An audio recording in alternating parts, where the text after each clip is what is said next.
Yo les postes, bienvenue dans cette nouvelle vidéo. Avant de commencer cette nouvelle vidéo, les postos zofoot.com, le site de maillots de foot pas cher, les postos moins 10% avec le code promo Sacha. Le site est en lien en description.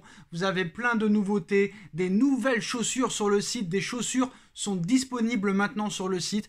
Tous les maillots 2022-2023 de tous vos clubs préférés, ainsi que des maillots NBA, des maillots Formule 1, des survêtements, des casquettes, des chaussures, des jogging, de tous vos équipes préférées. C'est totalement incroyable les postos. D'ailleurs le maillot gris exceptionnel du Paris Saint-Germain qui est totalement magnifique est disponible sur le site les postos, ainsi que le maillot domicile. Et c'est partout pareil, partout pour tous les clubs de tous les pays européens, du même championnat mexicain, brésilien. Vous pouvez floquer le maillot du numéro, du joueur ou même votre nom de votre choix les postos.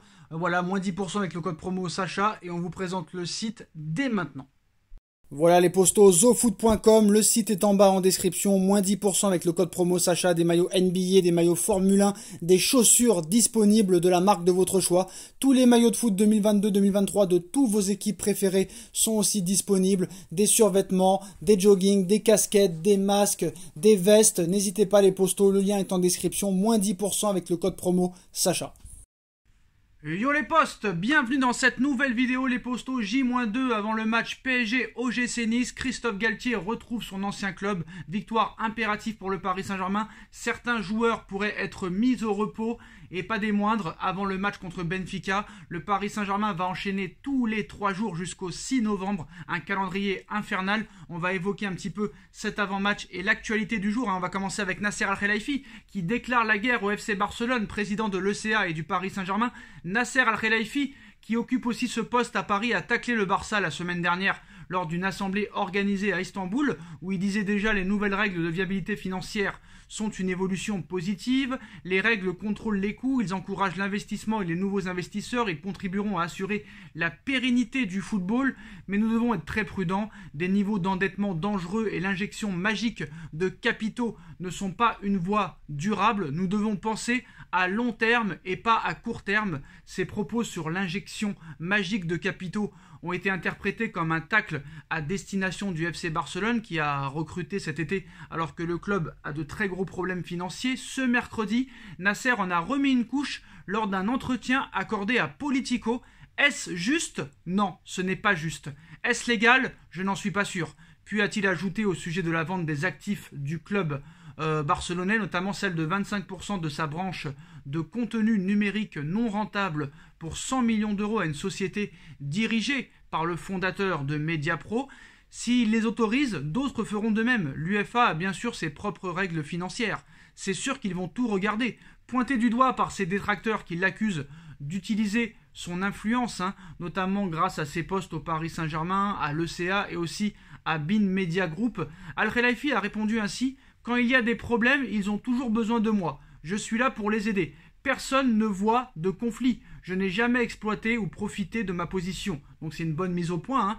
Il parle aussi de l'UEFA et je pense que Nasser Al-Khelaifi n'a pas digéré que le Paris Saint-Germain ait été sanctionné cet été pour le fair play financier. Très clairement. Alors on vous rappelle, la sanction était de 10 millions d'euros à payer tout de suite et 55 millions d'euros peut-être dans 3 ans si le PSG ne régularise pas. Alors très clairement maintenant, la règle du fair play financier a changé. Maintenant c'est la masse salariale qui est jugée comme par hasard. Alors qu'avant c'était les clubs endettés, plus d'autres équipes qui en fait dépensaient plus de ce qu'ils gagnaient. Et ça c'était pas normal. Donc maintenant c'est la masse salariale qui est mise en compte. Et c'est vrai que surtout Nasser n'arrive pas à digérer cette sanction, alors que Nasser Al-Khelaifi et le Paris Saint-Germain ont très clairement soutenu Ceferin et l'UEFA contre le projet Super League. Et qui c'est qui se fait sanctionner pour les remercier? C'est l'UEFA. Donc voilà. Alors je ne dis pas que parce que le PSG a soutenu l'UEFA, que le PSG ait des avantages auprès de l'UEFA. C'est pas ça qu'on demande. On demande que tout le monde soit jugé à la même enseigne. Et c'est pas le cas depuis plusieurs années. Quand tu vois que Manchester United a dépensé plus de 2 milliards d'euros en joueurs, en recrutement ces 10 dernières années, aucune sanction. Alors je sais ce qu'on va me dire. Le club est coté en bourse, a des droits TV énormes, c'est le club le plus riche du monde. Mais pourquoi eux ont droit à des transferts illimités? Pareil pour Chelsea, plus de 700 millions d'euros en 3 ans. Donc il y a des choses qui sont assez bizarres quand même. Il n'y a pas que le FC Barcelone qu'il faut critiquer. Il faut critiquer aussi les autres clubs qui sont critiquables, très clairement. Mais tout ce que diront les détracteurs du PSG, c'est vous avez acheté Neymar et Mbappé 402 millions d'euros. C'est leurs seuls arguments, ils n'en ont pas d'autres. Donc voilà. En tout cas, je pense que là, en un mois, Nasser a plus clashé le Barça que lors des 10 dernières années. D'ailleurs, le Barça travaille déjà au retour de Léo Messi en fin de contrat au Paris Saint-Germain à la fin de saison. Léo Messi ne sait pas encore de quoi son avenir sera fait. Il aura en tout cas à coup sûr la possibilité de revenir au FC Barcelone selon le vice-président économique du club catalan. Donc Léo Messi n'a jamais semblé aussi heureux depuis qu'il est arrivé à Paris. Sa première saison fut très délicate, ce qui lui a même lui-même admis durant cette trêve internationale après le succès de l'Argentine sur le Honduras. J'ai passé un mauvais moment avant où je n'ai jamais réussi à me retrouver. Cette année, c'est différent. Je suis arrivé plus à l'aise au club. Associé à Neymar et Mbappé, la Pulga compte déjà 6 buts et 8 passes décisives cette saison en 11 matchs, toutes compétitions confondues avec le Paris Saint-Germain. Si on rajoute les buts avec l'Argentine, ça fait déjà 11 buts. De là à le voir prolonger un contrat avec le PSG qui s'achève en 2023, alors qu'une option de prolongation d'1 an existe, surtout après la diffusion d'informations comme quoi il refuserait. Messi est surtout concentré pour le moment sur la Coupe du Monde, sans doute sa dernière après celle de 2006, 2010, 2014, 2018 avec la Bicéleste. Après cela, il pourra réfléchir à son avenir. Si Nasser Al-Khelaifi a déjà déclaré publiquement qu'il souhaitait conserver le sextuple Ballon d'Or au-delà de cette saison, le Barça place lui aussi ses pions pour le faire revenir. Selon son vice-président économique, le club catalan en a les moyens. Le Barça veut profiter de la fin de contrat de Messi au PSG. S'il revenait, ça serait de manière gratuite. Donc ça serait viable dans mon domaine, même si nous ne le prévoyons pas dans notre budget, assure Edouard Roméo. Ce matin sur les ondes de El Matí de Catalunya Radio et repris par Sport. C'est une icône du club et ce sera toujours sa maison ici, mais ça sera une décision technique. Personne ne viendra me trouver ici si le transfert se fait parce que je ne le sais pas. Voilà, je ne sais pas si Messi va revenir, poursuit le dirigeant, assurant au passage que le Barça va mieux, même si les problèmes économiques demeurent pour un moment encore. Nous avons sauvé le Barça, mais le problème persiste encore. Le club n'est toujours pas en bonne santé économique. Cela implique beaucoup d'austérité, beaucoup de rigueur. Il y a beaucoup de travail à faire. Roméo prévoit que le club sera de nouveau en bonne santé économique dans les 5 prochaines années à l'horizon de la saison 2024-2025, nous serons au niveau qui nous correspond. Donc le Barça espère un retour du meilleur joueur de l'histoire du club avant cette date, histoire de boucler la boucle et de lui faire des adieux dignes de sa grandeur. Bon, on se rappelle, depuis des années, il nous expliquait que Neymar allait revenir, maintenant c'est Messi. Moi je pense que Léo Messi ne reviendra pas au Barça tant que Joan Laporta en sera le président. Je pense qu'il y a de très grandes chances que Messi peut-être prenne une décision forte. C'est possible qu'il ne prolonge pas. C'est possible qu'il prolonge. C'est possible qu'il quitte le PSG. Mais c'est aussi possible qu'il aille ailleurs qu'au Barça. Très clairement.